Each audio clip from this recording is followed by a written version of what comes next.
വിശദമായ റിപ്പോർട്ടുകളിലേക്കാണ്. അടൂർ പട്ടാഴിമുക്കിലെ അപകടത്തിൽ ദുരൂഹത.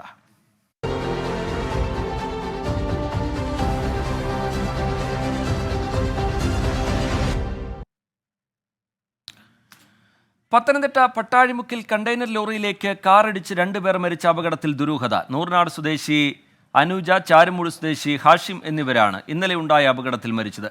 ടൂർ കഴിഞ്ഞ് സഹപ്രവർത്തകരോടൊപ്പം മടങ്ങുകയായിരുന്ന അനുജയെ ഹാഷിം കാറിൽ കയറ്റി കൊണ്ടുപോവുകയായിരുന്നു.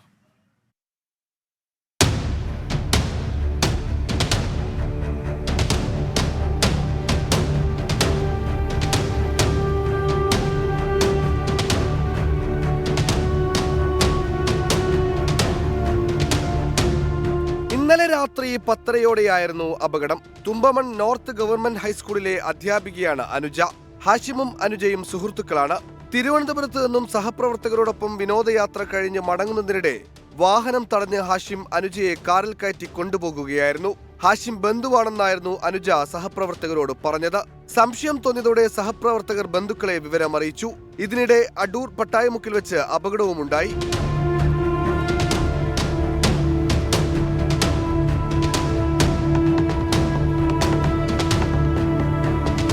वहाँ पे रोड साइड कार आई थी। फादर बता रहा जैसे मेरा रोड साइड कार आके और गाड़ी में टकराई है जी। हमारी गाड़ी तो वहाँ पे रुक गई है, आराम से कंट्रोल कर लिया हमने जी। वहाँ पे 40 स्पीड पे गाड़ी वहाँ कंट्रोल कर ली जी. കാർ അമിത വേഗത്തിൽ ഓടിച്ച് ലോറിയിലേക്ക് ഇടിച്ചു കയറ്റിയെന്നാണ് സൂചന. വാഹനത്തിനുള്ളിൽ നിന്നും മദ്യക്കുപ്പിയും കണ്ടെത്തി. കാറിൽ മൽപ്പിടുത്തം നടന്നതായി സംശയിക്കുന്നുവെന്ന് ദൃക്സാക്ഷി ഏനാദിമംഗലം പഞ്ചായത്ത് അംഗം ശങ്കർ മാരൂർ. ഇതിൻ്റെ ഫ്രണ്ട് ഡോറ് 3 ട്രിപ്പ് ഈ ഡോറ് തുറന്നു, ഓടിക്കൊണ്ടിരുന്ന വാഹനത്തിൻ്റെ ഡോറ് തുറന്നു.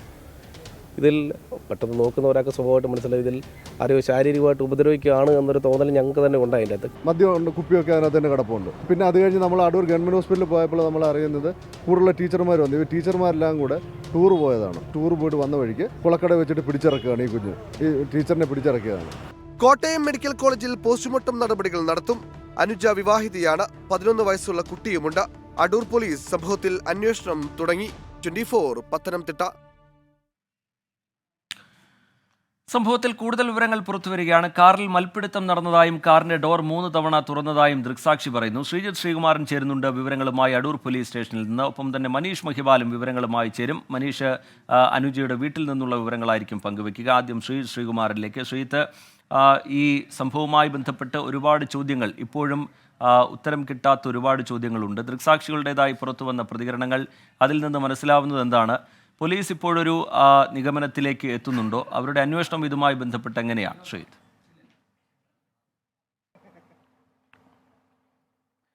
ടി കെ, ഏറ്റവും ഒടുവിൽ ഏനാദിമംഗലം ഗ്രാമപഞ്ചായത്ത് സ്റ്റാൻഡിംഗ് കമ്മിറ്റി അംഗം ശങ്കർ മാരൂരിൻ്റെ മൊഴി പുറത്തു വന്നതോടുകൂടി അടൂർ പോലീസ് ഒരു കാര്യം കൃത്യമായി തന്നെ ഉറപ്പിക്കുന്നു. അവിടെ ഒരു മൽപ്പിടുത്തം നടന്നിട്ടുണ്ട്, അല്ലെങ്കിൽ ഇവർ തമ്മിൽ, ഈ ഹാഷിമും അനുജയും തമ്മിൽ വലിയൊരു തർക്കം നടന്നിട്ടുണ്ട്. അതിൻ്റെ ഭാഗമായി തന്നെയാണ് താൻ വേണ്ടിയിട്ടുള്ള ശ്രമം. അതാണ് കാറിൻ്റെ ഡോർ തുറന്ന കാലിടക്കിടെ താൻ കണ്ടിരുന്നു എന്ന കൃത്യമായ മൊഴി ഈ പറയുന്ന ശങ്കർ മാരൂർ. സ്വാഭാവികമായി ആ കാറാണ് നമ്മൾ ആ ദൃശ്യങ്ങളിൽ കാണുന്നത്. ഈ കാറിൻ്റെ ഇടതുഭാഗത്തെ മുൻവശത്തെ ഡോർ അതാണ് തുറന്ന് കാൽ ഇടയ്ക്കിടെ പുറത്ത് വന്നിരുന്നുവെന്ന് ശങ്കർ പറയുന്നത്. ശങ്കർ ആ മേഖലയിലൂടെ കൊല്ലത്ത് നിന്ന് കടന്നു വരികയാണ്. അങ്ങനെയാണ് KP റോട്ടിൽ വെച്ച് ഈ കാർ ശ്രദ്ധയിൽപ്പെടുന്നതും ന്യൂമാൻസ് കോളേജിന് പരിസരത്ത് വെച്ച് ഈ കാറ് ഒരു 100 മീറ്റർ അപ്പുറം ഒരു ഹോട്ടലിന് സമീപം നിർത്തുന്നതായും കണ്ടത്. അതിനുശേഷമാണ് കൃത്യമായ രീതിയിൽ അവർ അവിടെ നിന്ന് വിട്ടുപോകുന്നത്. അതിന് കാരണമായി ശങ്കർ പറയുന്നത്, ഈ പ്രദേശത്തൊക്കെ സാധാരണ രാത്രി കാലങ്ങളിൽ മദ്യപിച്ചൊക്കെ തർക്കങ്ങൾ നടക്കാറുണ്ട്, അത് കഴിഞ്ഞാൽ അവർ അങ്ങും പോകാറുമുണ്ട്. അങ്ങനെ അതുകൊണ്ടാണ് പോലീസിനെ കാര്യമായ രീതിയിൽ വിവരം അറിയിക്കായിരുന്നത്. പക്ഷേ അപ്പോഴും ശങ്കർ ഒരു കാര്യം ചെയ്യാൻ മറന്നില്ല. തൊട്ടടുത്ത ഒരു സുഹൃത്തിനെ വിളിച്ചു നോക്കി, പക്ഷേ അദ്ദേഹം ഫോൺ എടുത്തില്ല എന്നാണ് പറയുന്നത്. എന്തായാലും അത് കഴിഞ്ഞ് അവർ പോയി മടങ്ങി ഏതാണ്ട് ഒരു 9:45-10 മണിയോട് കൂടിയാണ്. അവിടെ നിന്നൊരു അരമണിക്കൂർ ഡിസ്റ്റൻസ് ആണ് ഈ പറയുന്ന പട്ടാഴിമുക്കിലേക്ക് പ്രതീക്ഷിക്കുന്നത്. ആ പട്ടാഴിമുക്കിലാണ് ഈ കണ്ടെയ്നർ ലോറി, ആ ഷാറൂഖ് എന്ന ആ ലോറി ഡ്രൈവറുടെ ഡ്രൈവറുടെ, രാജസ്ഥാൻ സ്വദേശിയായ ലോറി ഡ്രൈവറുടെ മകൻ്റെ ബൈറ്റ് വളരെ വ്യക്തമാണ്. അച്ഛൻ ഉറക്കെ വിളിച്ചു പറഞ്ഞു ഒരു കാർ റോങ് സൈഡ് വരുന്നുവെന്ന്. അപ്പോഴാണ് ഉറക്കം എഴുന്നേറ്റത്. അങ്ങനെയാണ് ആ വാഹനം ഇടിക്കുന്നതായി ആ കുട്ടി കാണുന്നത്. എന്തായാലും ഞെട്ടിക്കുന്നതായിരുന്നു. ആ ഇടിയുടെ ആഘാതത്തിൽ തന്നെ ഈ രണ്ടുപേരും മരിക്കുന്നു. അതായത് കൊണ്ടുപോകുമ്പോൾ ഹാഷിമിന് ചെറുതായി ജീവനുണ്ടായിരുന്നു, ചെറിയ ജീവൻ്റെ കണിക ഹാഷിമിൽ അവശേഷിക്കുന്നുണ്ടായിരുന്നു. പക്ഷേ അനുജ വാഹനത്തിൽ നിന്ന് പുറത്തെടുക്കുന്ന ദൃശ്യങ്ങൾ വളരെ ഭീകരമാണ്. കുത്തിയാണ്, ഈ ചില്ലൊക്കെ പൊളിച്ചാണ് വാഹനത്തിൽ നിന്ന് പുറത്തെടുക്കുന്നത്. അനുജ പക്ഷേ അപ്പോൾ തന്നെ മരിച്ചിരുന്നു. ഈ മുൻവശത്തെ സീറ്റിന് സമീപം പുറകിലേക്കായിട്ടായിരുന്നു അനുജ കിടന്നിരുന്നത്. എന്തായാലും ഇതിൽ രക്തക്കറകളും അതുപോലെ തന്നെ മറ്റ് ചെരുപ്പും സാമഗ്രികളും ഒക്കെ തന്നെ മാത്രം അവശേഷിപ്പിച്ചിട്ടുണ്ട്. വളരെ ഞെട്ടലോട് കൂടി തന്നെയാണ് ഈ പൊതുസമൂഹം ഈ വാർത്ത രാവിലെ കേട്ടത്. ആദ്യഘട്ടത്തിൽ ദുരൂഹത, കാർ തടഞ്ഞു നിർത്തി വിഷ്ണു എന്നായിരുന്നു പേര് പറഞ്ഞിരുന്നത്. അതിനുശേഷമാണ് വിഷ്ണു എൻ്റെ കൊച്ചച്ഛൻ്റെ, ചെറിയച്ഛൻ്റെ മകനാണ്, ബന്ധുവാണെന്നായിരുന്നു പറഞ്ഞത്. സംശയം തോന്നി, കാർ വളരെ സ്പീഡിൽ പോകുന്നത് കണ്ട് സംശയം തോന്നിയ ഈ വിനോദയാത്രാ സംഘം അധ്യാപകർ സഞ്ചരിച്ചിരുന്ന ആ ട്രാവലറിലെ ഡ്രൈവറാണ് പറഞ്ഞത് ഇതിലെന്തോ പ്രശ്നമുണ്ട്, നിങ്ങൾ ബന്ധുക്കളെ വിളിക്കാൻ. ആ സമയം ബന്ധുക്കളെ വിളിക്കുന്നു, കുറച്ച് അധ്യാപകർ അനുജയെയും വിളിക്കുന്നു. അങ്ങനെ ഈ സഹാധ്യാപികയോട് അനുജ സംസാരിക്കുന്ന സമയത്ത് കരഞ്ഞുകൊണ്ടായിരുന്നു സംസാരിക്കുന്നത് എന്നാണ് പറഞ്ഞത്. അപ്പോൾ എന്താണ് പ്രശ്നമെന്ന് ചോദിച്ചു. കുഴപ്പമൊന്നുമില്ല, ഞാൻ അങ്ങ് എത്തിക്കൊള്ളാം എന്നും കൂടി പറഞ്ഞാണ് ഫോൺ വെച്ചത്. ബന്ധുക്കളാണ് പറഞ്ഞത് വിഷ്ണു എന്ന പേരിൽ ഒരു സഹോദരൻ അല്ലെങ്കിൽ ഒരു ചെറിയച്ഛൻ്റെ മകനില്ല, അത് എന്തോ പ്രശ്നമുണ്ട്, പെട്ടെന്ന് തന്നെ പോലീസിന് വിവരം അറിയിക്കണമെന്ന്. അങ്ങനെയാണ് അടൂർ പോലീസിൽ വിവരം അറിയിക്കുന്നത്. പക്ഷേ അടൂർ പോലീസ് സ്റ്റേഷനിൽ എത്തുമ്പോൾ ഇവർ അറിയുന്നത് ഒരു അപകടം നടന്നിട്ടുണ്ട്, 2 പേർ മരിച്ചിട്ടുണ്ട് എന്ന ഒരു നിർണായകമായ വിവരം അവർക്ക് ലഭിക്കുന്നു. അങ്ങനെ പട്ടാഴിമുക്കിൽ വെച്ച് ഈ കാറാണ് ഇടിച്ചതെന്ന് സ്ഥിരീകരിക്കുന്നു. അടൂർ ഗവൺമെൻറ് ആശുപത്രിയിലേക്ക് ഈ അധ്യാപക സംഘം പോയി. അതിലൊരു 3 അധ്യാപകർ ഈ മരിച്ചത് അനുജ തന്നെയാണ്. ഈ കണ്ട ആൾ വിഷ്ണു എന്ന് പരിചയപ്പെടുത്തിയ ഹാഷിം തന്നെയാണ് മരിച്ചു കിടക്കുന്നത് മനസ്സിലായി. എന്തായാലും ആദ്യഘട്ടത്തിൽ കരുതിയിരുന്നത് ഇതൊരു അപകട മരണമാണ്, അല്ലെങ്കിൽ സംശയങ്ങൾ മാത്രമായിരുന്നു ഉണ്ടായിരുന്നത്. പക്ഷേ പിന്നീട് വളരെ വ്യക്തമായി തന്നെ ബോധ്യപ്പെടുകയാണ് അപകട മരണമല്ല, ഇത് കൃത്യമായ രീതിയിൽ കാർ കൊണ്ടുവന്ന് ഇടിപ്പിച്ചത് തന്നെയാണ്. 2 പേർ മരിക്കണമെന്ന ഉദ്ദേശത്തോടെ മൽപ്പിടുത്തം അതിൽ നടന്നിട്ടുണ്ട്. അത് തെളിയിക്കുന്നതാണ് ശങ്കർ മാരൂരിൻ്റെ പ്രതികരണം. എന്നാൽ എന്തായാലും പോലീസ് ഈ ഒരു ഘട്ടത്തിൽ രാജസ്ഥാൻ ശ്രീകുമാരൻ തുടരണം. ശ്രീത്തിലേക്ക് വീണ്ടും എത്താം. ഇപ്പോൾ മനീഷ് മഹിവാൽ ആലപ്പുഴ നൂർനാട് അനുജയുടെ വീട്ടിൽ നിന്നുള്ള വിവരങ്ങളുമായി ചേരുന്നുണ്ട്. മനീഷ്, എന്താണ് ബന്ധുക്കളോടൊക്കെ സംസാരിക്കുമ്പോൾ മനസ്സിലാക്കാൻ കഴിയുന്നത്? അനുജ അധ്യാപികയായിരുന്നു.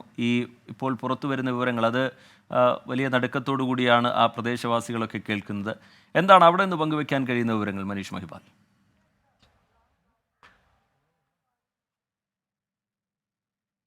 റിജിത്ത്, വലിയ ഞെട്ടലോടെയാണ് അനുജയുടെ കുടുംബവും ഒപ്പം തന്നെ പരിസരത്തുള്ള ആളുകളും ഈ ഒരു വാർത്ത അറിയുന്നത്. അത്തരത്തിലുള്ള എന്തെങ്കിലും പ്രശ്നങ്ങൾ ഈ കുട്ടിക്ക്, ഈ സ്ത്രീക്ക്, അനുജയ്ക്ക് ഉണ്ടായിരുന്നു, അല്ലെങ്കിൽ ഇങ്ങനെ ഒരു മരണം ഉണ്ടാകുമെന്ന് ആരും പ്രതീക്ഷിച്ചിരുന്നതല്ല. ഞാൻ നിലവിൽ നിൽക്കുന്നത് അനുജയുടെ വീട് മറ്റപ്പള്ളിയിലാണ്, പാലമേൽ പഞ്ചായത്തിലെ മറ്റപ്പള്ളിയിലാണ്. അവിടെ നിന്ന് ഏകദേശം 6 കിലോമീറ്റർ അകലെയുള്ള ഹാഷിമിൻ്റെ വീട്ടിൻ്റെ പരിസരത്താണ്. അവിടെയുള്ള ഒരു കവലയ്ക്ക് സമീപമാണ് ഞാൻ നിൽക്കുന്നത്. ഇവിടെ നിന്ന് ഏകദേശം ഒരു 100 മീറ്റർ മാത്രമായിരിക്കും ഹാഷിമിൻ്റെ വീട്ടിലേക്കുള്ളത്. ഹാഷിമിൻ്റെ പിതാവിൻ്റെ പേര് ഹക്കീം എന്നാണ്.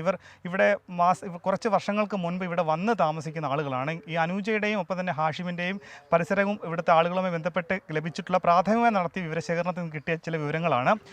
നേരത്തെ, അതായത് 13 വർഷങ്ങൾക്ക് മുൻപാണ് അനുജയുടെ വിവാഹം നടന്നത്. കായംകുളത്തെ ഒരു ബിസിനസ്സുകാരനുമായിട്ടായിരുന്നു വിവാഹം. പിന്നീട് ഭർത്താവിൻ്റെ വീട്ടുകാരുമായി ചില പ്രശ്നങ്ങൾ ഉണ്ടായതിനെ തുടർന്ന് കായംകുളത്ത് തന്നെ മറ്റൊരു സ്ഥലത്തേക്ക് അനുജയും ഭർത്താവും മാറി താമസിച്ചു. ഇവർക്കൊരു കുട്ടിയുണ്ട്. പിന്നീട് അനുജയ്ക്ക് ഏതാനും മാസങ്ങൾക്ക് മുൻപ് ഒരു ശസ്ത്രക്രിയ വേണ്ടി വന്നു. അതിനുവേണ്ടി അനുജ തൻ്റെ വീട്ടിലേക്ക്, മറ്റപ്പള്ളിയിലെ തൻ്റെ വീട്ടിലേക്ക് താമസം മാറി. അവിടെ നിന്നും കാറിനായിരുന്നു അവർ സ്കൂളിലേക്ക് ജോലിക്കായി പോയിക്കൊണ്ടിരുന്നത്.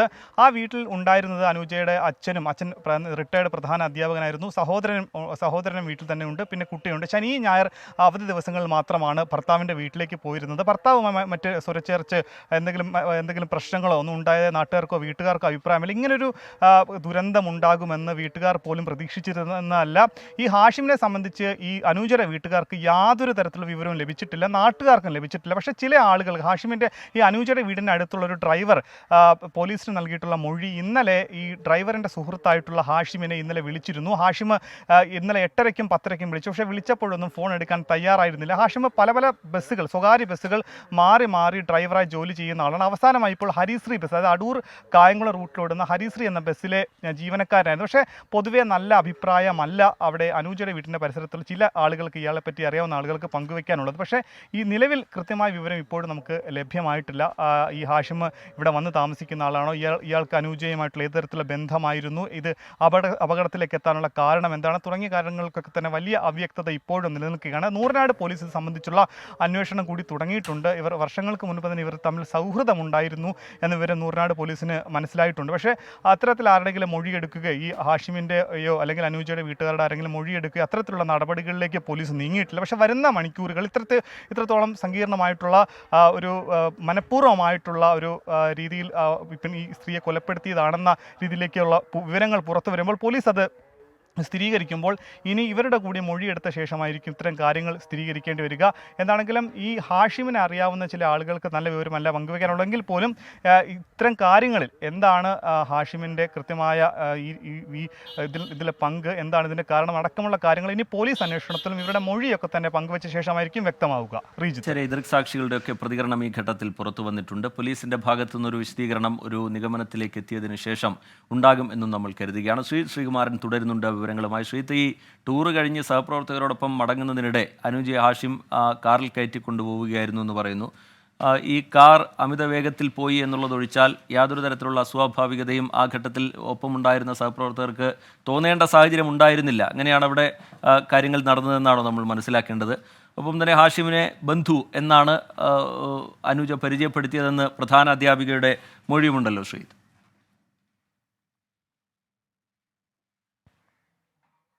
ടി കെ, അങ്ങനെയല്ല. അതായത് അവർക്ക് സംശയം തോന്നി, ഈ കാർ എന്തിനാണ് ഒരു സഹോദരിയെ കൂട്ടിക്കൊണ്ടുവരാൻ ഇത്ര പെട്ടെന്ന് ഇത്ര വേഗതയിൽ വരുന്നത്, അതുപോലെ തന്നെ ചേസ് ചെയ്ത് കാറ് ഈ ട്രാവലറിന് കുറുകെ എന്തിനാണ് കൊണ്ടുവന്നിടുന്നത്, അങ്ങനെയുള്ള സംശയങ്ങൾ വളരെ വൃത്തിയായി തന്നെ അവർക്ക് തോന്നിയിരുന്നു ആ ഒരു ഘട്ടത്തിൽ. അതുകൊണ്ട് തന്നെയാണ് നേരെ ഈ ഒരു ബന്ധുവാണോ ഈ വിഷ്ണു എന്ന പേരാണ് ആദ്യഘട്ടത്തിൽ പറഞ്ഞിരുന്നത്. ഈ അനുജ തന്നെയാണ് അത്തരത്തിൽ പറഞ്ഞത്. വിഷ്ണു എന്നാണ് പേര്, തൻ്റെ ബന്ധുവാണ് എന്നാണ് പറഞ്ഞിരുന്നത്.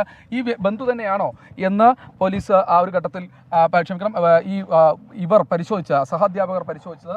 എന്തായാലും അങ്ങനെ പരിശോധിച്ച സമയത്താണ് എന്തായാലും ഈ ബന്ധു എന്ന പേരിൽ അങ്ങനെ ഒരാളില്ല എന്ന് അവരുടെ കുടുംബാംഗങ്ങൾ തന്നെ അത് സാക്ഷ്യപ്പെടുത്തുന്നത്. അപ്പോഴാണ് പോലീസിലേക്ക് വിവരം അറിയിക്കുന്നതും മറ്റു കാര്യങ്ങളിലേക്ക് അവർ കടക്കുന്നതും. അതിൽ ഏറ്റവും എടുത്തു പറയേണ്ടത് എങ്ങനെയാണ് ഇരുവരും തമ്മിൽ പരിചയം എന്നതിനെക്കുറിച്ച് ഒരു വ്യക്തത ഇനിയും വരാനിരിക്കുന്നതേ ഉള്ളൂ. അതിൽ ഏറ്റവും പ്രധാനപ്പെട്ട കാര്യം ഈ അടൂർ മേഖലയിലേക്ക് ഓടുന്ന ബസ്സിൻ്റെ ഡ്രൈവർ തന്നെയാണ് ഈ മരിച്ച ഹാഷിം. അങ്ങനെയാണോ അവർ തമ്മിൽ പരിചയവും സൗഹൃദവും ഒക്കെ എന്നാണ് പോലീസ് ഇപ്പോൾ കണക്കാക്കുന്നത്. ഇരുവരുടെയും ഫോൺ കോളുകൾ കേന്ദ്രീകരിച്ചും പരിശോധന ഇപ്പോഴും തുടർന്നുകൊണ്ടേയിരിക്കുകയാണ്. ഈ ന്യൂമാൻസ് കോളേജിന് പരിസരത്തെ CCTV ദൃശ്യങ്ങളും അതുപോലെ തന്നെ ആ പ്രദേശങ്ങളിൽ ഏതെങ്കിലും CCTVകളിൽ ഇത്തരത്തിൽ മൽപ്പിടുത്തം നടന്നിട്ടുണ്ടോ എന്നത് പോലീസ് തള്ളിക്കളയുന്നില്ല, പരിശോധിക്കുന്നുണ്ട്. അതിൽ ശങ്കർ മാരൂരിൻ്റെ ഒരു പ്രതികരണമാണ് അല്ലെങ്കിൽ വെളിപ്പെടുത്തലാണ് ഇപ്പോൾ ഏറ്റവും നിർണായകമായിരിക്കുന്നത്. 3 തവണ കാറിൻ്റെ ഡോർ തുറന്ന് പുറത്തേക്ക് കാൽ വരുന്നത് താൻ കണ്ടു. അതായത് ചാടാൻ ശ്രമിച്ചു അനുജ എന്ന് വേണമെങ്കിൽ ഒരുപക്ഷെ നമുക്ക് സംശയിക്കാം. ചാടാൻ ശ്രമിച്ചു ഈ കാറിൽ നിന്ന്. അപ്പോൾ അവിടെ എന്തോ കാര്യമായ രീതിയിൽ സംഭവിച്ചിട്ടുണ്ട്. ഇത് കൂടാതെ ഈ കാറിൽ നിന്ന് മദ്യക്കുപ്പിയും ഗ്ലാസും അടക്കം കണ്ടെത്തിയിട്ടുണ്ട്. ഈ മദ്യത്തിൽ മണമുണ്ടായിരുന്നു. ഇയാളെ ഹാഷിമിനെ പുറത്തേക്ക് എടുക്കുന്ന സമയത്ത് മണമുണ്ടായിരുന്നു എന്നാണ് പറയുന്നത്. അങ്ങനെയാണെങ്കിൽ മദ്യപിച്ചിട്ട് തന്നെയായിരിക്കാം ഹാഷിം ഈ വാഹനം ഓടിച്ചിട്ടുണ്ടാവുക, അശ്രദ്ധമായി വാഹനം ഓടിച്ചിട്ടുണ്ടാവുക. 2 or 3 തവണ ശങ്കറിൻ്റെ ആ ഒരു പ്രതികരണത്തിൽ തന്നെയുണ്ട് 2 or 3 തവണ റോഡിന് പുറത്തേക്ക് പോലും ഈ വാഹനം പോകുന്നതായി അവരുടെ ശ്രദ്ധയിൽപ്പെട്ടിരുന്നു. എന്തായാലും അപ്പോൾ ആ ഒരു ഘട്ടത്തിൽ പോലീസിനെ അറിയിക്കാതിരുന്നത് സ്ഥിരമായി മദ്യപിച്ച് വാഹനം ഓടിക്കുന്ന ആളുകളൊക്കെയുള്ള ഒരു മേഖല തന്നെയാണിത്. അത് സ്ഥിരം സംഭവമാണ്, അങ്ങോട്ടും ഇങ്ങോട്ടും പ്രശ്നങ്ങൾ ഉണ്ടാകുന്നത് എന്നത് കൊണ്ട് മാത്രമാണ് ആ ഒരു ഘട്ടത്തിൽ പോലീസിനെ അറിയിക്കാതിരുന്നത്. മാത്രമല്ല അമിത വേഗതയിലായിരുന്നു വാഹനം.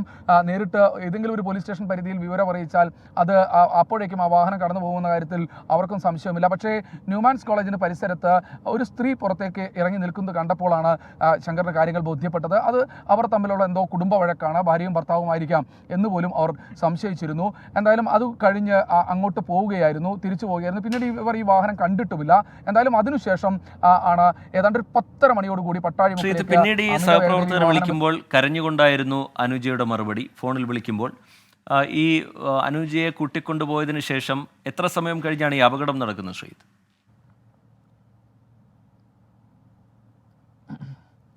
9:30 മണിയോടുകൂടി അനുജയെ പട്ടാഴിമുക്കിൽ നിന്ന് കൂട്ടിക്കൊണ്ടുപോയി എന്നാണ് ഈ ഒരു ഘട്ടത്തിൽ അധ്യാപകർ നൽകിയിരിക്കുന്ന മൊഴി. അവർ ആ ഒരു സമയത്താണ് കുളക്കടയിൽ നിന്ന്, കൊല്ലം കുളക്കടയിൽ നിന്ന് കൂട്ടിക്കൊണ്ടുപോയി. കൊട്ടാരക്കരയ്ക്ക് ഇപ്പുറത്തുള്ള മേഖലയാണ്, അതിനകത്ത് എത്തുന്നതിന് തൊട്ട് മുൻപുള്ള മേഖലയാണ് കുളക്കട.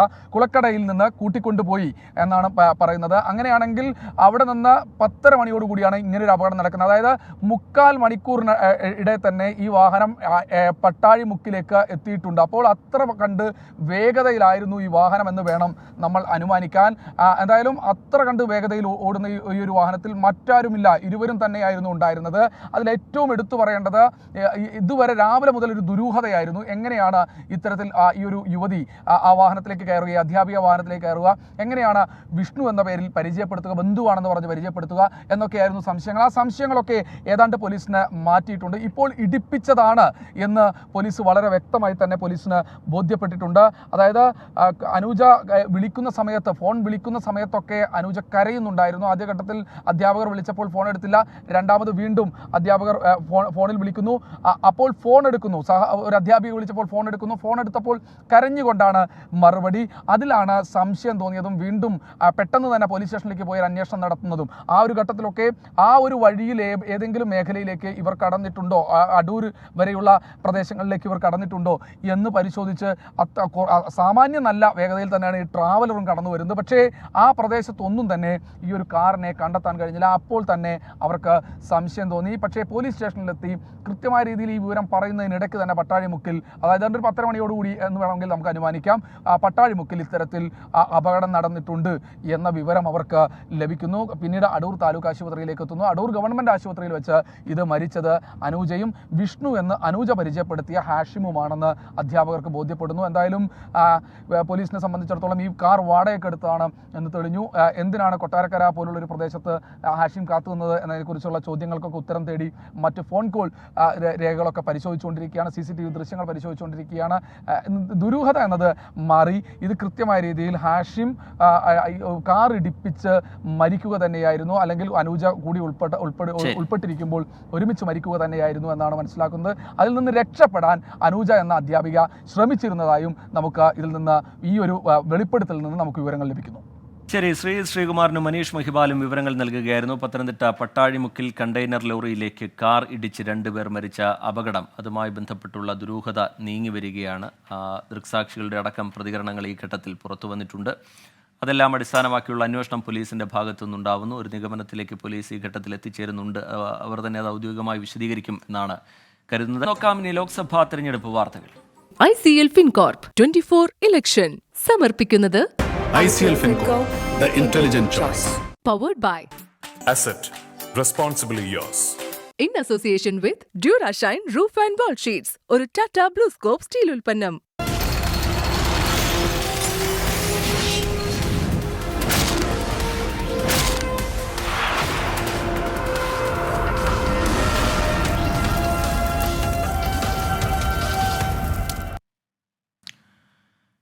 തെരഞ്ഞെടുപ്പ് കാലത്ത് കോൺഗ്രസിനെ വരിഞ്ഞുമുറുക്കി ആദായ നികുതി വകുപ്പ്. നികുതി കുടിശ്ശികയും പിഴയും ചേർത്ത് 1700 കോടി രൂപ അടയ്ക്കണമെന്നാവശ്യപ്പെട്ട് നോട്ടീസ് നൽകി.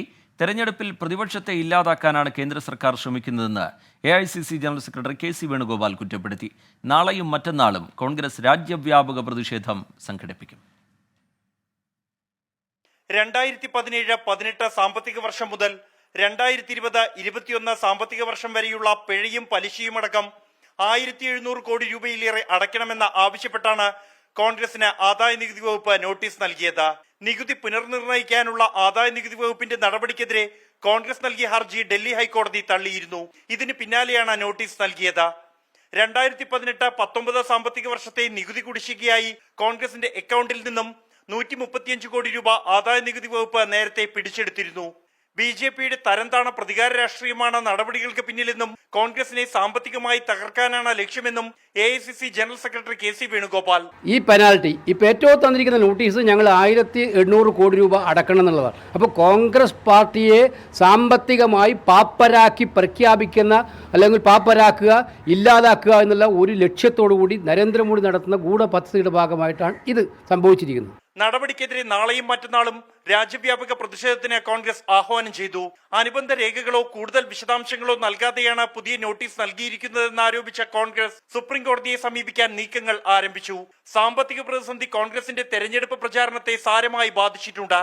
24 ഡൽഹി.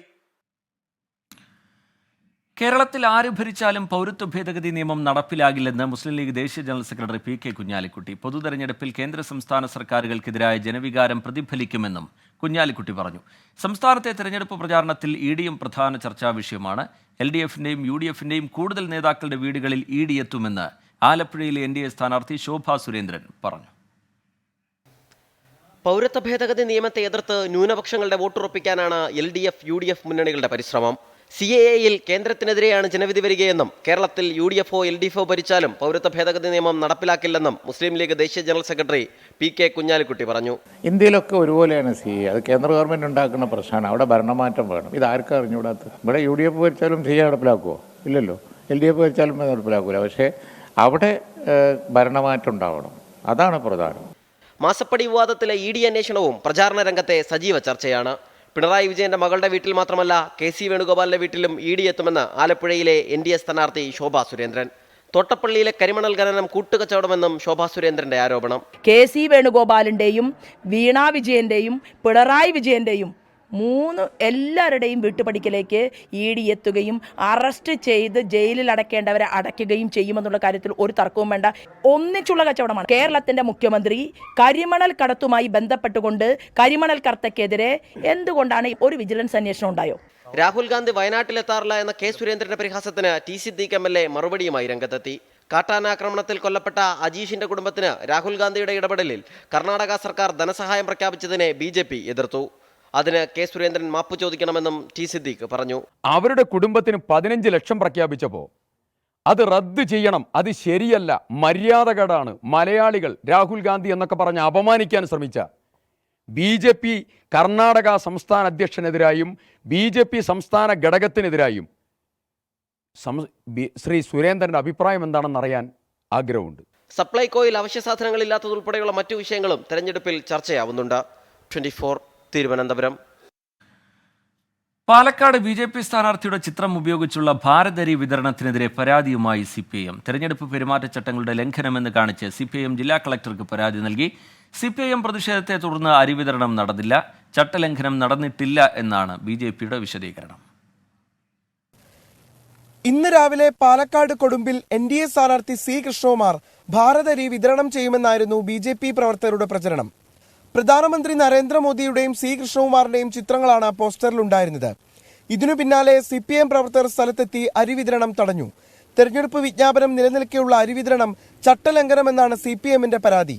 ഇത്തരത്തിൽ അരിയോ സാധനങ്ങളോ ഒക്കെ വിതരണം ചെയ്യുന്നത് തെറ്റാണ്. മാത്രമല്ല കേന്ദ്ര സർക്കാരിൻ്റെ ഒരു പദ്ധതിയെ സ്ഥാനാർത്ഥി BJPയുടെ സ്ഥാനാർത്ഥി തിരഞ്ഞെടുപ്പ് ചിഹ്നം വെച്ച് ഉപയോഗിക്കുന്നത് തിരഞ്ഞെടുപ്പ് സമയത്ത് അംഗീകരിക്കാവുന്നതല്ല, തിരഞ്ഞെടുപ്പ് ചട്ടങ്ങളുടെ ലംഘനമാണ്. എന്നാൽ ചട്ടലംഘനം നടന്നിട്ടില്ലെന്നാണ് BJP വിശദീകരണം. സ്ഥാനാർത്ഥിയുടെ ഫോട്ടോ വെച്ച് അല്ലെങ്കിൽ സ്ഥാനാർത്ഥിയോ അല്ലെങ്കിൽ ആ സ്ഥലത്തോ അരി വിതരണം നടന്നിട്ടില്ല. രണ്ട്, ഈ സാധനം ആര് ക്രിയേറ്റ് ചെയ്തു, എങ്ങനെ ക്രിയേറ്റ് ചെയ്തു എന്നുള്ളത് നമുക്കറിയില്ല. ഇത് മനഃപൂർവ്വം BJPയുടെ അല്ലെങ്കിൽ NDAയുടെ സ്ഥാനാർത്ഥിയുടെ പോപ്പുലാരിറ്റി അല്ലെങ്കിൽ ഇപ്പോൾ കിട്ടിയിട്ടുള്ള ഈ മേൽക്കൈ ഇല്ലാതാക്കാൻ വേണ്ടിയിട്ടുള്ള ഒരു കുടിലതന്ത്രത്തിന്റെ ഭാഗമായിട്ട് മാത്രം ഉണ്ടാക്കുന്നതാണ്. ചട്ടലംഘനം ചൂണ്ടിക്കാട്ടി ജില്ലാ വരണാധികാരിക്കാണ് CPIM പരാതി നൽകിയത്. മറ്റെവിടെയെങ്കിലും സ്ഥാനാർത്ഥി അരിവിതരണം നടത്തിയാൽ തടയാനാണ് CPIM തീരുമാനം. 24 പാലക്കാട്. ഏറ്റവും ഒടുവിലായി വരുന്ന കാലാവസ്ഥാ മുന്നറിയിപ്പ് കൂടി പ്രേക്ഷകരെ അറിയിക്കാം. അത് ഇന്ന് മുതൽ 31 വരെ കൊല്ലം, തൃശൂർ, പാലക്കാട് ജില്ലകളിൽ ഉയർന്ന താപനില 38 ഡിഗ്രി സെൽഷ്യസ് വരെയും, പത്തനംതിട്ട ജില്ലയിൽ ഉയർന്ന താപനില 37 ഡിഗ്രി സെൽഷ്യസ് വരെയും, ആലപ്പുഴ, കോട്ടയം, എറണാകുളം, കോഴിക്കോട്, കണ്ണൂർ ജില്ലകളിൽ ഉയർന്ന താപനില 36 ഡിഗ്രി സെൽഷ്യസ് വരെയും ഉയർന്നു നിൽക്കാൻ സാധ്യതയുണ്ട് എന്നുള്ളതാണ്. അതായത് സാധാരണ നിലയിൽ നിന്ന് 2 മുതൽ 3 ഡിഗ്രി സെൽഷ്യസ് വരെ താപനില കൂടാനുള്ള സാധ്യതയുണ്ട് എന്നുള്ളതാണ് ഏറ്റവും ഒടുവിലായി പുറത്തുവരുന്ന കാലാവസ്ഥാ മുന്നറിയിപ്പ്. മഹാരാഷ്ട്രയിലെ 8 ലോക്സഭാ മണ്ഡലങ്ങളിൽ സ്ഥാനാർത്ഥികളെ പ്രഖ്യാപിച്ച് ശിവസേന ഷിൻഡെ വിഭാഗം. ഇതിൽ 7 സ്ഥാനാർത്ഥികളും സിറ്റിംഗ് MPമാരാണ്. കോൺഗ്രസ് വിട്ടെത്തിയ രാം ടെക്കിലെ രാജു പർവെ മാത്രമാണ് പുതുമുഖം. BJPയുമായി തർക്കത്തിലുള്ള നാസിക്കിൽ സ്ഥാനാർത്ഥിയെ പ്രഖ്യാപിച്ചില്ല. ബോളിവുഡ് നടൻ ഗോവിന്ദ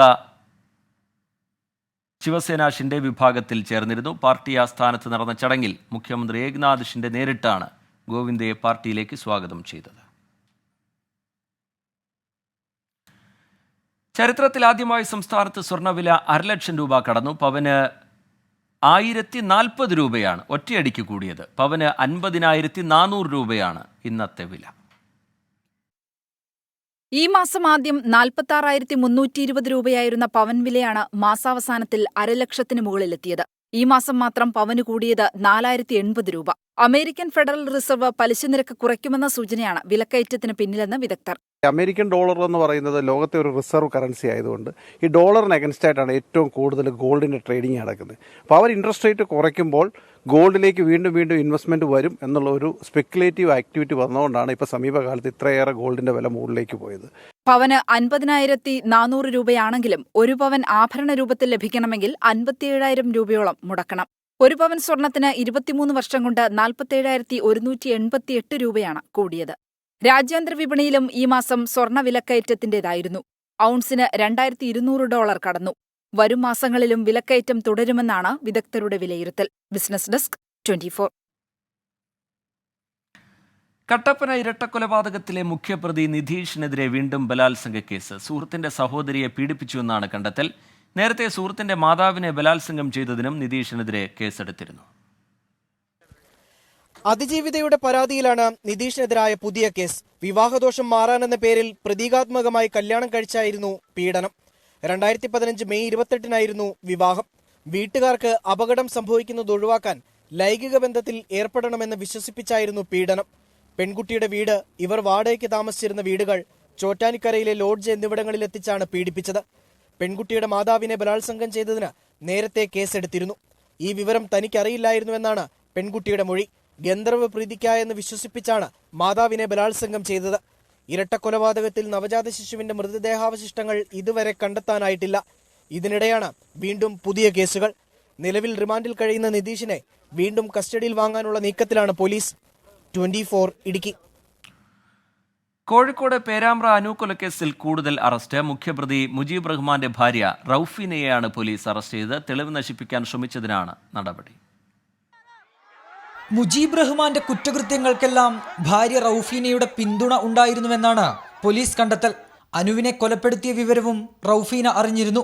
നിർണായക തെളിവായ മുജീബിന്റെ വസ്ത്രങ്ങൾ അഗ്നിക്കിരയാക്കി നശിപ്പിക്കാൻ ശ്രമിച്ച നിലയിലാണ് അന്വേഷണ സംഘം കണ്ടെടുത്തത്.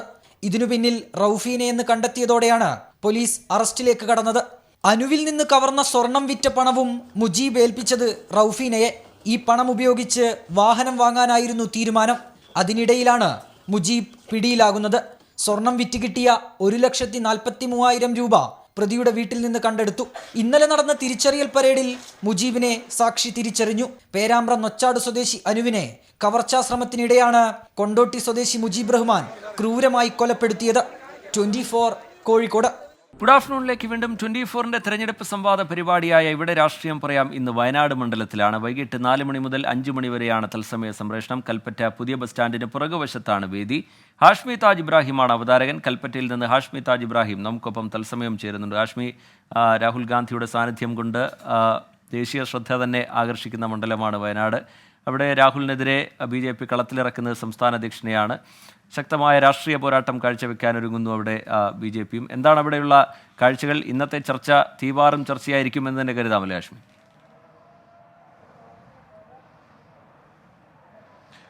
നേരത്തെ റീത്ത പറഞ്ഞതുപോലെ ഉറപ്പായും കേരളത്തിൽ ഒരു പാൻ ഇന്ത്യൻ ശ്രദ്ധ കിട്ടുന്ന ഒരു മണ്ഡലമുണ്ടെങ്കിൽ അത് വയനാടാണ്. അത് ഈ തെരഞ്ഞെടുപ്പിൽ മാത്രമല്ല, കഴിഞ്ഞ ലോക്സഭാ തെരഞ്ഞെടുപ്പിൽ നമ്മൾ കണ്ടതാണ്. രാഹുൽ ഗാന്ധിയുടെ വരവും ഇവിടെയുള്ള വലിയ UDF അനുകൂല കൊടുങ്കാറ്റും ആ കൊടുങ്കാറ്റിൽ ഇടതുകോട്ടകൾ പൊളിഞ്ഞു നമുക്ക് നമ്മൾ കണ്ടതാണ്. അപ്പോൾ ഇക്കുറി വീണ്ടും അതിന് തനിയാവർത്തനം ഉണ്ടാകുമെന്ന് UDF പ്രതീക്ഷ പ്രകടിപ്പിക്കുന്നു. അങ്ങനെയൊന്നും ഉണ്ടാവില്ല എന്ന് LDF പറഞ്ഞു. കാര്യം കഴിഞ്ഞ തവണ രാഹുൽ ഗാന്ധി ഒരു പുതുമുഖമായിരുന്നു, ഒരു വൗ ഫാക്ടർ അവിടെ ഉണ്ടായിരുന്നു. ഇക്കുറി അങ്ങനെയൊന്നുമില്ല, സാഹചര്യങ്ങൾ മാറ്റമാണെന്നൊക്കെ LDF പറഞ്ഞു. എന്തായാലും വയനാട് എക്കാലവും UDFന്റെ കൊടുങ്കോട്ട. UDFന്റെ സ്ഥാനാർത്ഥികൾക്ക് ലക്ഷക്കണക്കിനധികം ഭൂരിപക്ഷം നൽകിയ ഒരു മണ്ഡലം എന്നുള്ള നിലയ്ക്ക് UDFന്റെ കൊടുങ്കോട്ട എന്ന് പറയുമ്പോൾ പോലും ഇക്കുറി പോരാട്ടം ഒരു പോരാട്ടത്തിൻ്റെ ഫീൽ ഇവിടെയുണ്ട്. അതിന് കാരണം എന്താണ്? CPIയുടെ ദേശീയ അല്ലെങ്കിൽ ഇടതുപക്ഷത്തിൻ്റെ ദേശീയ മാനി രാജ രാഹുൽ ഗാന്ധി എതിർക്കാൻ ഇറങ്ങുന്നു. BJPയോട് ഇവിടെ കിട്ടാവുന്ന ഏറ്റവും ഗ്ലാമർ സ്ഥാനാർത്ഥി, ഇവിടെ കിട്ടാവുന്ന അവർക്ക് ഏറ്റവും മികച്ച സ്ഥാനാർത്ഥി BJPയുടെ സംസ്ഥാന അധ്യക്ഷൻ K. സുരേന്ദ്രൻ ഇവിടെ ഇറങ്ങുന്നു. അപ്പോൾ വലിയ പ്രചരണം, വലിയ വികസന പ്രശ്നങ്ങളടക്കമുള്ള കാര്യങ്ങൾ മണ്ഡലത്തിൽ ചർച്ചയാവുന്നു. ഒരുപക്ഷേ റീത്ത് പൗരത്വ ഭേദഗതി ഏറ്റവും അധികം ചർച്ചയാകുന്ന കേരളത്തിലെ മണ്ഡലങ്ങളൊന്ന് വയനാടാണെന്ന് നിസ്സംശയം പറയാം. അതോടൊപ്പം ഇലക്ടറൽ ബോണ്ട്, ED വേട്ട, ഏറ്റവും ഒടുവിൽ കോൺഗ്രസിന്റെ ഫണ്ട് മരവിക്കൽ അടക്കം ദേശീയ വിഷയങ്ങൾ വളരെ ചായക്കടകൾ പോലും വളരെ സജീവ ചർച്ചയാകുന്ന ഒരു മണ്ഡലമാണ്. അതോടൊപ്പം വയനാടിന്റെ വികസന പ്രശ്നങ്ങൾ, വനം വന്യജീവി ആക്രമണം, വയനാട്ടിൽ ഉള്ള റെയിൽ റോഡ് കണക്ടിവിറ്റി പ്രശ്നമടക്കമുള്ള ഒരുപാട് പ്രശ്നങ്ങൾ, വയനാടിൻ്റെ വികസന പ്രശ്നങ്ങൾ തനതായി, വയനാട് ഒരു വലിയ ജയിലാണ് എന്നൊക്കെ പറയുന്നവരുണ്ട്. അപ്പോൾ അതടക്കമുള്ള കാര്യങ്ങൾ ഇവിടെ പ്രചരണ വിഷയത്തിൽ സജീവ ചർച്ചയാകുന്നു. അപ്പോൾ ആ ചർച്ചയാകുന്ന വിഷയങ്ങൾ നമ്മുടെ വൈകിട്ടത്തെ ഇവിടെ രാഷ്ട്രീയം പറയാം എന്നതിലേക്ക് വരും എന്ന കാര്യം ഉറപ്പാണ്. റീത്ത് ഇവിടെ LDF ജില്ലാ convener CK Saseendran, DCC vice president Samshad Marakkar, BJP ജില്ലാ പ്രസിഡന്റ് പ്രശാന്ത് മലവയൽ എന്ന 3 പേർ, 3 കരുത്തരായ, 3 ശക്തരായ ആളുകൾ, 3 മുന്നണികളുടെ ഭാഗം പറയാൻ വൈകിട്ട് ഇവിടെ എത്തും. നമ്മൾ നിൽക്കുന്നത് കൽപ്പറ്റ പുതിയ ബസ് സ്റ്റാൻഡ് പുറകുവശത്താണ്. അപ്പോൾ നമ്മുടെ 24 കണക്റ്റിന് നമ്മുടെ ബന്ധുക്കൾ, നമ്മുടെ കുടുംബാംഗങ്ങൾ, ഇവിടുത്തെ വയനാട്ടുകാർ, വിവിധ രാഷ്ട്രീയക്കാർ, നിഷ്പക്ഷ രാഷ്ട്രീയക്കാർ, വോട്ടർമാർ ഒക്കെ ഇങ്ങോട്ടേക്ക് എത്തും. 4 മണി മുതൽ 5 മണി വരെയാണ് ആ ചർച്ച. അപ്പോൾ ആ ചർച്ചയിൽ പങ്കുചേരാൻ നമ്മൾ എല്ലാവരെയും ഒരിക്കൽ കൂടി ഹാർദവമായി സ്വാഗതം ചെയ്യുകയാണ്. റീത്ത്. ശരി, ഹാഷ്മി താജ് ഇബ്രാഹിം നയിക്കുന്ന ചർച്ച വൈകിട്ട് 4 മണി മുതൽ 5 മണി വരെയാണ്. കൽപ്പറ്റ പുതിയ ബസ് സ്റ്റാൻഡിന് പുറകുവശത്തായിരിക്കും അതിൻ്റെ വേദി. എല്ലാവരും ആ പരിപാടിയിൽ, ആ സംവാദ പരിപാടിയിൽ പങ്കെടുക്കാൻ എത്തിച്ചേരണം. റാഗിങ്ങിനെ തുടർന്ന് മരിച്ച JS സിദ്ധാർത്ഥിന്റെ വീട് സന്ദർശിച്ച് പൂക്കോട് വെറ്റിനറി സർവകലാശാലയുടെ പുതിയ vice chancellor doctor KS Anil. Governor നിയോഗിച്ച അന്വേഷണ കമ്മീഷനുമായി സഹകരിക്കുമെന്ന് VC വ്യക്തമാക്കി. അന്വേഷണത്തിനുള്ള തുക സർവകലാശാല നൽകും. അന്വേഷണ കമ്മീഷനിൽ പ്രതീക്ഷയുണ്ടെന്ന് സിദ്ധാർത്ഥിന്റെ പിതാവ് ജയപ്രകാശ് പ്രതികരിച്ചു. വെറ്റിനറി സർവകലാശാല VC-ആയി ചുമതലയേറ്റതിന് പിന്നാലെയാണ് ഡോക്ടർ KS അനിൽ സിദ്ധാർത്ഥന്റെ വീട്ടിലെത്തിയത്. സിദ്ധാർത്ഥന്റെ കുടുംബത്തിന് വേണ്ടി ചെയ്യാനാകുന്നതെല്ലാം ചെയ്യുമെന്നും അന്വേഷണത്തിന് പൂർണ്ണ സഹകരണം നൽകുമെന്നും ഡോക്ടർ KS അനിൽ. എൻ്റെ ഭാഗത്തുനിന്ന് ചെയ്യാവുന്നതെല്ലാം ചെയ്യാമെന്ന് ഉറപ്പ് കൊടുത്തിട്ടുണ്ട്. നിങ്ങൾക്കറിയാവുന്ന പോലെ അന്വേഷണം അതിൻ്റെ വഴിക്ക് നിൽക്കുകയാണ്. അപ്പോൾ അന്വേഷണം ഇന്നലെ ജുഡീഷ്യൽ കമ്മീഷൻ പാസ്സായിട്ടുണ്ടല്ലോ. VC-യോട് എല്ലാ കാര്യങ്ങളും വിശദമായി സംസാരിച്ചെന്ന് സിദ്ധാർത്ഥന്റെ പിതാവ് ജയപ്രകാശ് പറഞ്ഞു. ഗവർണർ അന്വേഷണ കമ്മീഷനെ നിയോഗിച്ചതിൽ സന്തോഷമെന്നും ജയപ്രകാശ്. ഗവർണർ തീരുമാനം എന്ന് പറഞ്ഞാൽ വളരെയേറെ സ്വാഗതം എന്ന് പറയുന്നത്. അപ്പോൾ ഈ CBI അന്വേഷണം വരുന്നതിൻ്റെ കൂട്ടത്തിൽ ഈ അന്വേഷണവും കൂടെ വേണം എന്ന് ചിലപ്പോൾ അദ്ദേഹം വിചാരിച്ചാണ്. ചിലപ്പോൾ അദ്ദേഹത്തിന് വേറെ കുറച്ച് കൂടുതൽ കാര്യങ്ങൾ അറിയേണ്ടി വരുമായിരിക്കും. അന്വേഷണത്തിന് പുറമെ ഇപ്പോൾ യൂണിവേഴ്സിറ്റി തലത്തിൽ കുറേ അന്വേഷിക്കേണ്ട ആവശ്യവും എല്ലാം കാണും. അതുകൊണ്ട് തന്നെയാണ് അദ്ദേഹം ഇതിനുവേണ്ടി തുനിഞ്ഞിറങ്ങിയത്. സത്യാവസ്ഥ പുറത്തറിയിക്കണമല്ലോ. സിദ്ധാർത്ഥന്റെ മരണത്തിൽ ഇന്നലെയാണ് ഗവർണർ അന്വേഷണ കമ്മീഷനെ പ്രഖ്യാപിച്ചത്. ഹൈക്കോടതി മുൻ ജഡ്ജി A ഹരിപ്രസാദിനാണ് ചുമതല. 3 മാസത്തിനകം റിപ്പോർട്ട് നൽകാനാണ് നിർദ്ദേശം. 24 തിരുവനന്തപുരം. ഡൽഹി മുഖ്യമന്ത്രി അരവിന്ദ് കെജ്രിവാളിന്റെ ഫോൺ വിവരങ്ങൾ ED BJPക്ക് ചോർത്തി നൽകുകയാണെന്ന് ആം ആദ്മി പാർട്ടി. ഫോൺ പരിശോധിക്കണമെന്ന് പറയുന്നത് ഇന്ത്യ മുന്നണിയുടെ നീക്കങ്ങൾ മനസ്സിലാക്കാനാണ് എന്നും ആരോപണം. ED കസ്റ്റഡിയിൽ കഴിയുന്ന കെജ്രിവാളിന് പിന്തുണ അറിയിക്കാൻ ഭാര്യ സുനിത കെജ്രിവാൾ വാട്സാപ്പ് നമ്പർ പുറത്തുവിട്ടു. കെജ്രിവാളിന്റെ അറസ്റ്റിലും കോൺഗ്രസിനെതിരായ ആദായ നികുതി വകുപ്പിന്റെ നടപടിയിലും ഐക്യരാഷ്ട്രസഭയും പ്രതികരിച്ചു. മദ്യനയ അഴിമതി കേസിൽ ഡിജിറ്റൽ രേഖകൾ ശേഖരിക്കാൻ അരവിന്ദ് കെജ്രിവാളിന്റെ ഫോൺ പാസ്വേഡ് വേണമെന്ന നിലപാടിൽ ഉറച്ചു നിൽക്കുകയാണ് ED. പാസ്വേഡ് ED ചോദിക്കുന്നത് BJPക്കായി വിവരങ്ങൾ ചോർത്താനാണെന്ന് ആം ആദ്മി പാർട്ടി നേതാവും മന്ത്രിയുമായ അതിഷി ആരോപിച്ചു. പാർട്ടിയുടെ പ്രചാരണ പദ്ധതികളുടെ വിശദാംശങ്ങൾ ഫോണിലുണ്ടെന്ന് അതിഷി. वो जानना चाहती हैं कि जो इंडिया अलायंस ने देश भर में चुनावी सर्वे करवाए हैं वो सर्वे क्या कह रहे हैं. इसलिए अरविंद केजरीवाल जी के फोन का पासवर्ड ED को नहीं भारतीय जनता पार्टी को चाहिए. കസ്റ്റഡിയിൽ കഴിയുന്ന കേജ്രിവാളിന് വേണ്ടി വൈകാരികമായാണ് ഭാര്യ സുനിത കേജ്രിവാൾ ഇന്ന് സംസാരിച്ചത്. കേജ്രിവാൾക്കോ ആശീർവാദോ എന്ന പ്രചാരണത്തിന് ആം ആദ്മി പാർട്ടി തുടക്കമിട്ടു. പിന്തുണ സന്ദേശങ്ങൾ അയക്കാൻ വാട്സ്ആപ്പ് നമ്പരും തയ്യാറാക്കി. आपने अरविंद जी को अपना भाई अपना बेटा कहा है. क्या इस लड़ाई में आप अपने भाई अपने बेटे का साथ नहीं देंगे? मुझे पूरा विश्वास है कि हम सब साथ मिलकर यह लड़ाई लड़ेंगे. പോലീസ് അനുമതി നിഷേധിച്ചതോടെ BJP ആസ്ഥാനത്തേക്ക് ഇന്ന് നടത്താനിരുന്ന പ്രതിഷേധ മാർച്ചിൽ നിന്ന് ഇന്ത്യ മുന്നണി പിന്മാറി. പകരം ഡൽഹി മന്ത്രിമാർ വീടുകൾ സന്ദർശിച്ച് ലഘുലേഖകൾ വിതരണം ചെയ്യും. കേജ്രിവാളിന്റെ അറസ്റ്റിൽ പ്രതിഷേധിച്ച് മുംബൈയിൽ ഇന്ത്യ മുന്നണി സംയുക്ത പ്രതിഷേധം സംഘടിപ്പിച്ചു. കേജ്രിവാളിന്റെ അറസ്റ്റിൽ അമേരിക്കയ്ക്കും ജർമ്മനിക്കും പിന്നാലെ ഐക്യരാഷ്ട്രസഭയും പ്രതികരണം നടത്തി. എല്ലാവരുടെയും അവകാശങ്ങൾ സംരക്ഷിക്കപ്പെടണമെന്നാണ് UN വക്താവ് പ്രതികരിച്ചത്. കസ്റ്റഡിയിൽ കഴിയുന്ന അരവിന്ദ് കേജ്രിവാളിനെ കേസിലെ മറ്റു പ്രതികൾക്കൊപ്പം ED ചോദ്യം ചെയ്യും. കേജ്രിവാൾ പാസ്വേഡ് നൽകിയില്ലെങ്കിൽ മറ്റു മാർഗങ്ങളിലൂടെ ഡിജിറ്റൽ വിവരങ്ങൾ ശേഖരിക്കാനാണ് EDയുടെ നീക്കം. 24 ഡൽഹി. ഉത്തർപ്രദേശിൽ ജയിലിൽ കഴിയുന്നതിനിടെ രാഷ്ട്രീയ നേതാവും ഗുണ്ടാത്തലവനുമായ മുഖ്താർ അൻസാരിയുടെ മരണത്തിൽ ദുരൂഹത ആരോപിച്ച് കുടുംബം. ഭക്ഷണത്തിൽ വിഷം നൽകി കൊലപ്പെടുത്തിയതാണ് എന്നാണ് ആരോപണം. ഹൃദയാഘാതമാണ് മരണകാരണമെന്നാണ് പോലീസിന്റെ വാദം. ഉത്തർപ്രദേശ് സർക്കാർ മജിസ്റ്റീരിയൽ അന്വേഷണത്തിന് ഉത്തരവിട്ടു. ഉത്തർപ്രദേശിലെ ബന്ദ ജയിലിൽ തടവിൽ കഴിയവേ ഇന്നലെ വൈകിട്ടാണ് മുഖ്താർ അൻസാരി മരിച്ചത്. ദേഹാസ്വാസ്ഥ്യത്തെ തുടർന്ന് ബന്ദ മെഡിക്കൽ കോളേജിൽ എത്തിച്ച അൻസാരി ഹൃദയാഘാതത്തെ തുടർന്ന് മരിച്ചുവെന്നാണ് പോലീസിന്റെ വിശദീകരണം. എന്നാൽ മുഖ്താർ അൻസാരിയെ ഭക്ഷണത്തിൽ വിഷം ചേർത്ത് കൊലപ്പെടുത്തിയതാണെന്ന് മകൻ ഉമർ അൻസാരിയും സഹോദരൻ അഫ്സൽ अंसारिയും ആരോപിച്ചു. 18 मार्च से उनकी काफ़ी तबीयत खराब चल रही थी. बार बार कहने के बावजूद कोई इलाज नहीं दिया जा रहा था. 25/26 की रात में तो അൻസാരിയുടെ മരണത്തിൽ ഉത്തർപ്രദേശ് സർക്കാർ മജിസ്റ്റീരിയൽ അന്വേഷണത്തിന് ഉത്തരവിട്ടു. പ്രതിഷേധം കണക്കിലെടുത്ത് ഉത്തർപ്രദേശിലെ പ്രധാന നഗരങ്ങളിൽ നിരോധനാജ്ഞ പ്രഖ്യാപിച്ചു. കൊലപാതകമടക്കമുള്ള 6 കേസുകളിൽ ശിക്ഷിക്കപ്പെട്ട അൻസാരി 2005 മുതൽ പഞ്ചാബിലും ഉത്തർപ്രദേശിലുമായി വിവിധ ജയിലുകളിൽ കഴിയുകയാണ്. 60-ലേറെ ക്രിമിനൽ കേസുകളിൽ പ്രതിയായ മുഖ്താർ അൻസാരി 5 തവണ ഉത്തർപ്രദേശിലെ മൗ മണ്ഡലത്തിൽ നിന്നും MLA ആയി തെരഞ്ഞെടുക്കപ്പെട്ടിട്ടുണ്ട്. 24 ഡൽഹി. വയനാട് പുൽപ്പള്ളി പാക്കം റോഡിൽ കാട്ടാന ഇറങ്ങി. കുറിച്ചിപ്പറ്റയിലെ വനപാതയിലാണ് ഇന്ന് രാവിലെ കാട്ടാന ഇറങ്ങിയത്. ആനയ്ക്ക് മുന്നിൽപ്പെട്ട കാർ യാത്രക്കാർ അത്ഭുതകരമായി രക്ഷപ്പെട്ടു.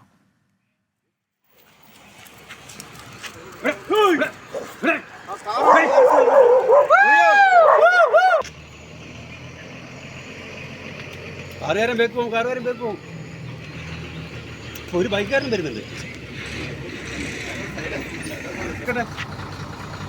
സൈഡിൽ പൊക്കോളൊന്നും ഒന്നല്ലേ.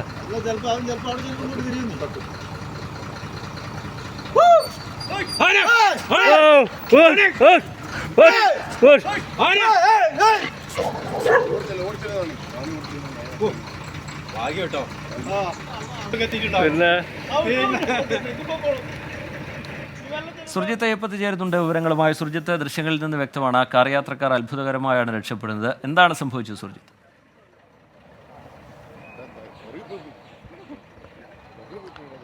വനപാതയാണിത് റിജിത്ത്. ആ പ്രദേശം എന്ന് പറയുന്നത് മാനന്തവാടിയിൽ നിന്ന് പുൽപ്പള്ളിയിലേക്ക് പോകുന്ന ആ പ്രധാനപ്പെട്ട ഒരു പാതയാണ്. വനത്തിനുള്ളിലൂടെയുള്ള പാതയാണ്. തൊട്ട് താഴെ കുറച്ച് സ്വകാര്യ വ്യക്തികളുടെ സ്ഥലങ്ങളുണ്ട്. ഒരു ഇറക്കമാണ്. ഇറക്കത്ത് സ്വകാര്യ വ്യക്തികളുടെ സ്ഥലത്തേക്ക് കാട്ടാന കയറാൻ ശ്രമിക്കുകയായിരുന്നു. ഇതിനിടയിൽ ഈ ആനയെ ആളുകൾ ഓടിക്കുകയായിരുന്നു. അതായത് വനംവകുപ്പ് ഉദ്യോഗസ്ഥർ ഉൾപ്പെടെ സ്ഥലത്തുണ്ടായിരുന്നു. സ്വകാര്യ വ്യക്തികളുടെ ഈ സ്ഥലത്തേക്ക് കടക്കാതിരിക്കാൻ അതിനെ തിരിച്ച് വനത്തിലേക്ക് പറഞ്ഞയക്കാനുള്ള ശ്രമത്തിനിടയിലാണ് ഇത്തരത്തിലുള്ള സംഭവം ഉണ്ടായത്. നേരെ ഈ കാട്ടാന റോഡിലൂടെ നടന്നു പോകുമ്പോഴാണ് ഇത്തരത്തിൽ ഒരു കാറ് വന്ന് അതിന് മുന്നിൽ പെടുന്നൊരു സ്ഥിതി ഉണ്ടായത്. ആ കാർ അവിടെ മുന്നിൽപ്പെട്ട് വളരെ സമയത്തോടുകൂടി അയാൾ അത് എടുത്തു മാറ്റുകയാണ്. അതിനിടയിൽ ആന ഒന്ന് തിരിഞ്ഞ് നോക്കുന്ന ഒരു സ്ഥിതി ഉണ്ടായി. അതിനുശേഷം അത് പതുക്കെ നടന്ന് അങ്ങോട്ട് വനഭാഗത്തേക്ക് നീങ്ങുകയായിരുന്നു. വളരെ സുരക്ഷിതമാണ് യാത്രക്കാരെ സംബന്ധിച്ച്. യാത്രക്കാരെല്ലാവരും തന്നെ സുരക്ഷിതരാണ്. മറ്റ് പ്രശ്നങ്ങളൊന്നും ഉണ്ടായില്ല.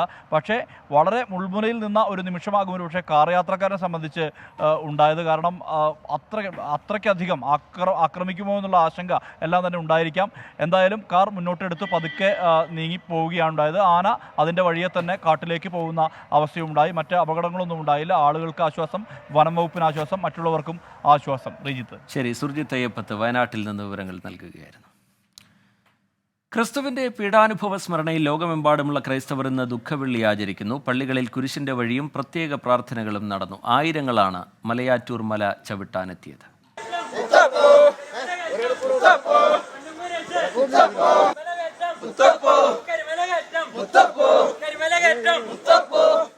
ക്രിസ്തുവിന്റെ പീഡാനുഭവ സ്മരണയിൽ കുരിശുമേന്തി പൊന്മല കയറാനെത്തിയത് നിരവധി പേർ. വിശുദ്ധ വാരാരംഭത്തോടെ മലയാറ്റൂരിൽ ആരംഭിച്ച തിരക്ക് ദുഃഖവെള്ളി ദിനത്തിൽ ഇരട്ടിയായി.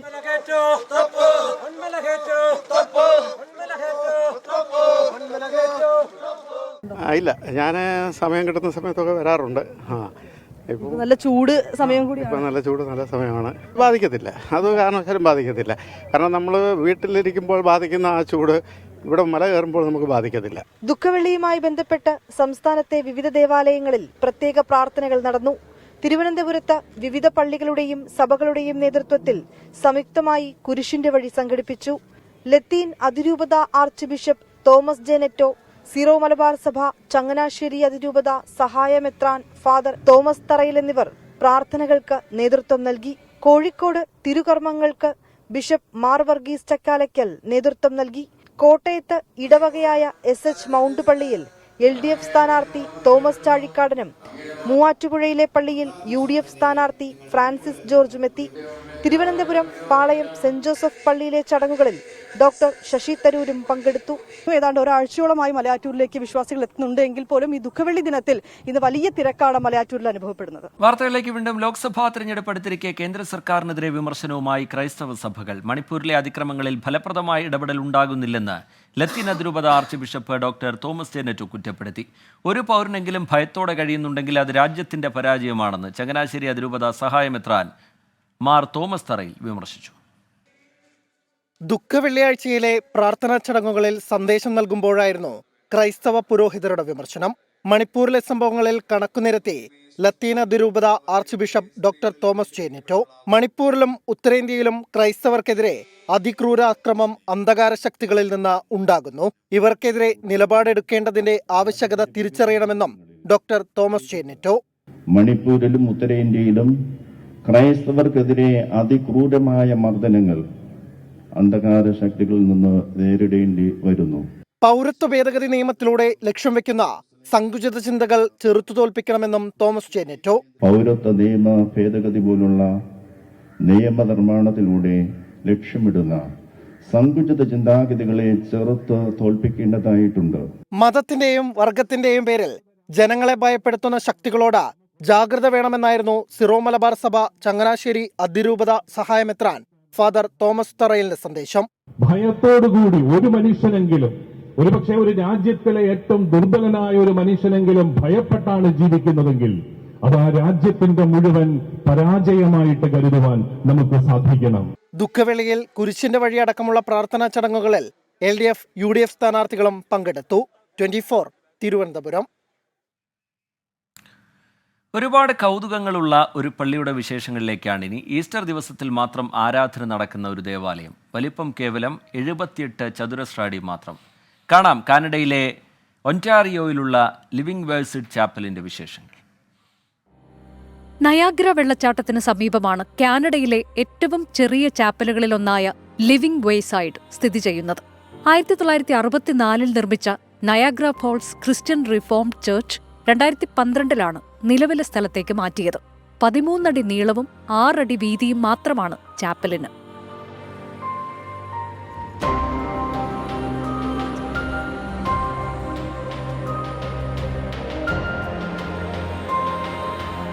പ്രവേശന കവാടം കടന്നാൽ 4 ചെറിയ ഇരിപ്പിടങ്ങൾ കാണാം.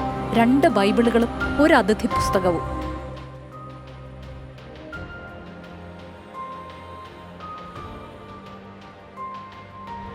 ലോകത്തെ ഏറ്റവും ചെറിയ ചാപ്പൽ എന്ന Guinness world record living water wayside ചാപ്പലിനുണ്ടെന്നാണ് പ്രാദേശിക ടൂറിസ്റ്റ് ഗൈഡുകൾ അവകാശപ്പെടുന്നത്. എന്നാൽ ഇതിന് ഔദ്യോഗിക രേഖകളില്ല. കാലാവസ്ഥ അനുയോജ്യമാണെങ്കിൽ ഈസ്റ്റർ ദിനത്തിൽ മാത്രം ഈ ചാപ്പലിൽ സൂര്യോദയ ആരാധന നടക്കും. News desk 24. വിശ്വാസികൾക്ക് വ്രതശുദ്ധിയുടെ നാളുകൾ. അൽ മുക്താദിർ ഗോൾഡ് ആൻഡ് ഡയമണ്ട്സ് പുണ്യങ്ങളുടെ പൂക്കാലം സമർപ്പിക്കുന്നത് എല്ലാ ആഭരണങ്ങളും ഇപ്പോൾ പണിക്കൂലിയില്ലാതെ വാങ്ങാം. അൽ മുക്താദിർ ജ്വല്ലേഴ്സ്.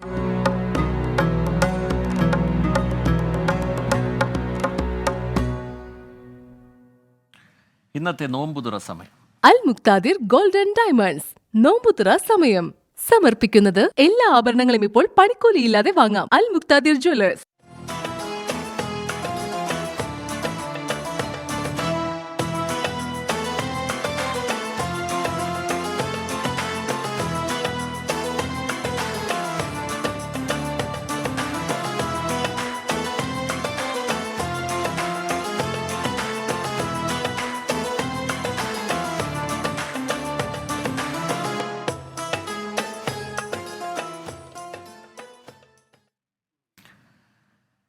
ഗുഡ് ആഫ്റ്റർനൂണിന്റെ സമയം പൂർത്തിയാവുകയാണ്.